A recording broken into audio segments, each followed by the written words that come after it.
So the notion of being under grace and not law is something that it's not be underestimated or undermined. But what is it that Paul is saying? We are not saved nor justified by law. We are justified by faith in Christ. It is his finished work alone that secures our redemption. However, how is it that we're to live our lives?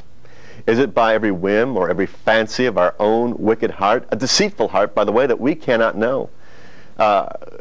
Perhaps it's a dream or a revelation, but you know, you can have a bad meal and get some powerful dreams and revelation, and that is not moral law from on high. The law of God has not passed away in terms of our guide for life and godliness. Jesus himself said that not one jot nor tittle will pass away until all things are fulfilled.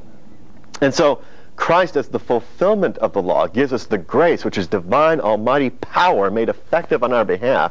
He gives us the grace to live according to the law, not to transgress the law.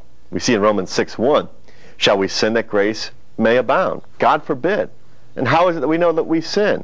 We have an immutable, unchanging standard, God's law. And so the ideas and the notions of our conduct that are inscripturated in the law of God, they're not options, they're commands.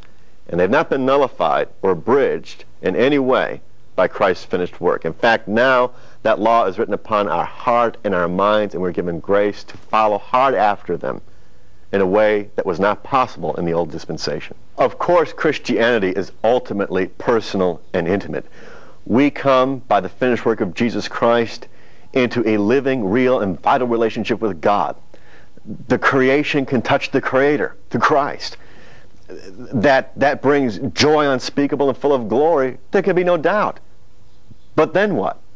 This personal, vital, and real relationship must be manifest. The Great Commission says that we are to be a witness unto all nations, and we're to teach those nations all the things that Christ did depict and declare. And that means we're to enforce and declare and disciple the nations, every tribe, every kindred, every ethnic grouping, under and according to God's law.